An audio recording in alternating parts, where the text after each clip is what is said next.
So the second game has to do with applying pressure and releasing pressure and getting the horse to turn on the forehand and the hindquarters. Whatever you do on the horse, you need to do on both sides of their body. I learned that that's very important for their brain. So if you do something on the right side, make sure you do it on the left side too. This game is called the porcupine game, and I'm just going to gently use my fingertips to get him to move away from me. I want his front feet crossing over initially, or his back feet, depending on what part of the body I apply pressure. And as soon as he does what I want him to do, I relax, he stops, and then I reward him for that stop. So by releasing the pressure. So I'm going to try to demonstrate this with him.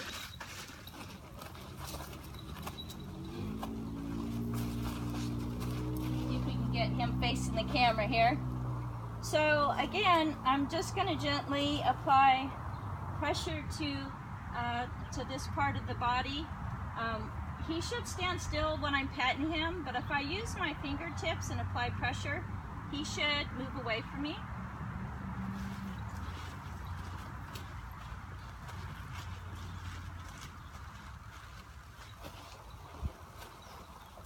And what I'm looking for is for him to cross over his front feet, and he did that beautiful. And then when I release the pressure, he stops. And again, whatever you do to one side of the horse's body, you really should do to the other side as well.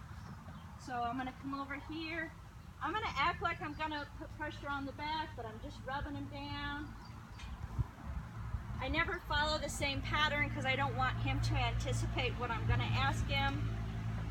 So right now I'm just touching him. Now I'm going to apply pressure, just gentle.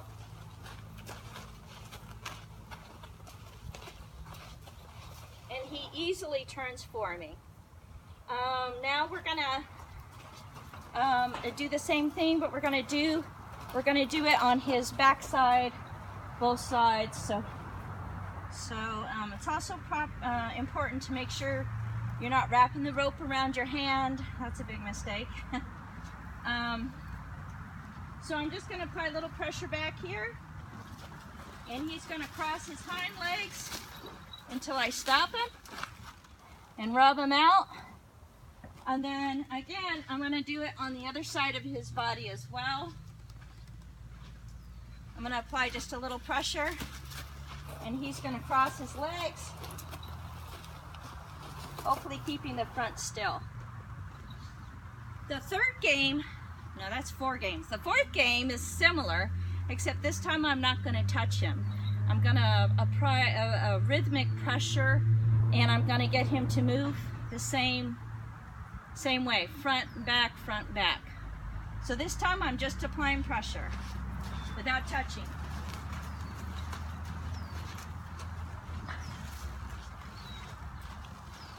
I didn't touch him at all. I just applied pressure. And now I'm going to do that to his backside. I'm just applying rhythm. And he did beautiful. Now I'm going to ask him to come over here, and I'm going to do it to this side without touching him.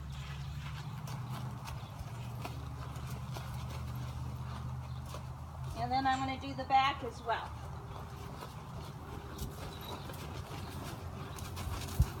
And he did beautiful. And again, when I stop, he stops. The circling game, I enjoy doing. I need the stick for that.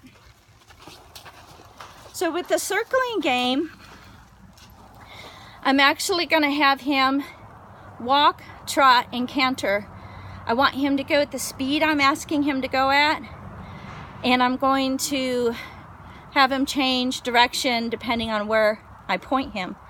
And that lets me know whether or not he's paying attention to me or something else around us. So I'm going to show that right now. He should back with me if I back. There we go. Alright. So I'm going to back him up a little bit, and then I'm going to point in the direction If I want him to go to the right, I should have the stick in the left to encourage him. And again, this is what I've learned. You ask the horse. If he doesn't do what you ask for, you tell him. If he doesn't do what you tell him, you command him. And the stick is kind of the reinforcer. So I will point and use the keyword walk.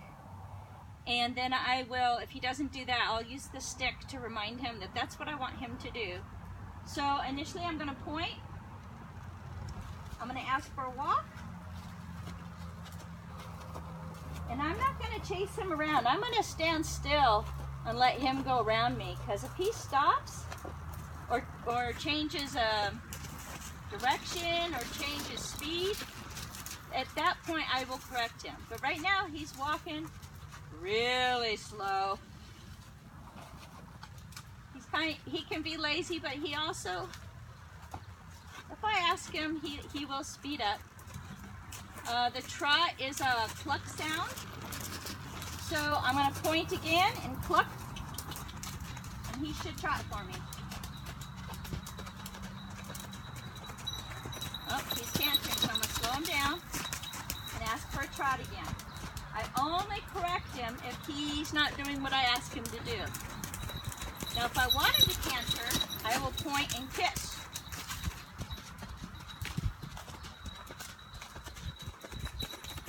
If I want him to walk, I'll ask for a walk.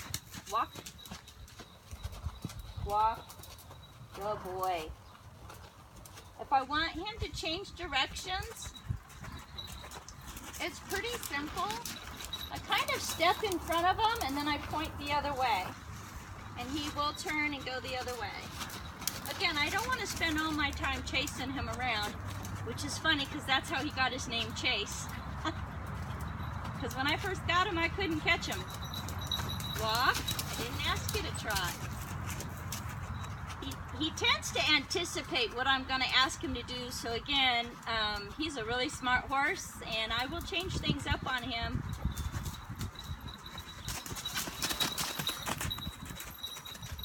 He's got a really slow, easy canter.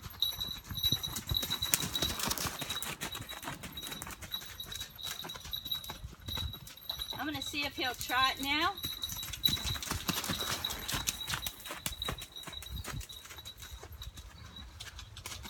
If he slows down, I'll ask again. And I want him to stay in that gait until I ask him to change it.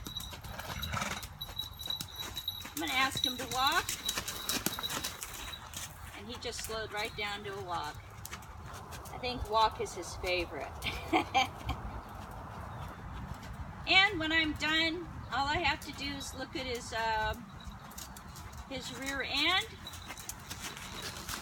and he will turn to me. I kind of want him to move that rear end a little bit more. There we go. That's better, because he should be facing me straight on. I'm going to ask him to back up again. Again, I'm going to point him in the direction he thinks I want to point him to the left. I'm going to point him to the right. I'm trying to anticipate him too. I'm trying to get in front of what he thinks he's going to do, and then I'll ask him to do the opposite. A horse will respect you if you give him direction and you give him praise for that. If you ask a horse to do something and then punish him for it, he will disrespect you. He won't trust you is what it is. It's all about trust. I'm going to look at his bottom again, and he should come straight into me. So that's the circling game.